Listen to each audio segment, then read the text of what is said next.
The Irishman, rated 16.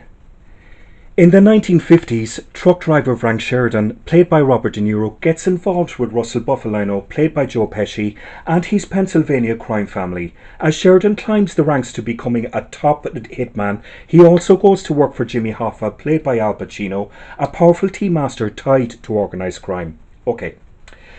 So this movie, which is 3.5 hours long, by the way, with no intermission, is a Martin Scorsese masterpiece. This movie is just the most incredible, jaw-dropping movie of the year, and Martin Scorsese's movie of his career by 100,000 miles. If you love Martin Scorsese movies in general, and big fans of Godfather Saga and Goodfellas, then for goodness sake, do not miss this must-see on the big screen.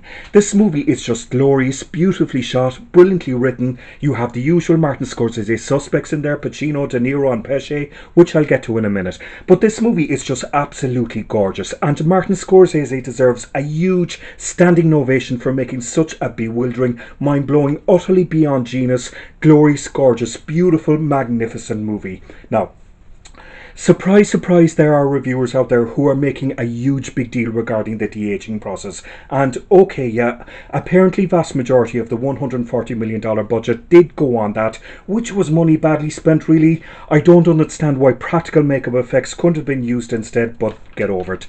Even though this movie is 3.5 hours long, Martin Scorsese fans will totally appreciate the reasoning behind this movie's length. And even though the pace slows down towards the end, I just totally got why, as it follows the journey of the Robert De Niro character in his old age, looking back on his life, now trying to occupy his days, having to deal with all that goes with old age.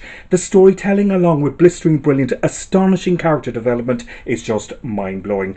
All of the extras, bit parts and supporting performers do exceptional, too good for comfort method performances here, dripping in mafia corruption, with standouts from the guy who has a conversation with Al Pacino while he's eating his ice cream in prison, and the guy who says he had a fish in the car, and Anna Paquin, who was a child actress in The Piano with Holly Hunter back in the early 90s. The attention to detail on every scene in this movie is like an oil painting in a museum. My favourite scene has to be the social gathering where De Niro receives an award from Pacino. That scene was just staggeringly, jaw-droppingly amazing. Robert De Niro is the central character in this movie, and despite deliberately going a bit Robert De Niro parody from time to time, recreating iconic De Niro GIFs here and there, overall De Niro does an extremely credible job, especially in the final act, which I wouldn't be surprised if he earns an Oscar nod for his efforts.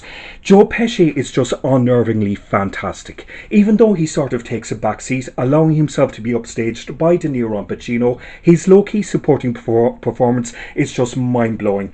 And at this premature stage of Oscar season, I don't see anyone else worthy of that supporting actor Oscar. Which brings us to Al Pacino. Now, I love Al Pacino, becoming a die-hard fan of his after his off-the-Richter scale mind-blowing performances in Scent of a Woman, Carlito's Way, and the movie about a hologram, Simone. Unfortunately, Al Pacino delivers an Al Pacino parody performance throughout this movie. He just doesn't live up to the brilliance you'd expect from him, not even remotely close. Delivering a I'm in a Martin Scorsese movie, so I suppose I should make some sort of attempt type effort from him throughout. An Al Pacino impersonator would have done a better job, to be honest. If you are a Martin Scorsese fan and adore Godfather and Goodfellas movies, make it your business to see this on the big screen, as opposed to waiting for it on Netflix. A hugely enjoyable, most amazing night out at the flicks guaranteed. 10 out of 10.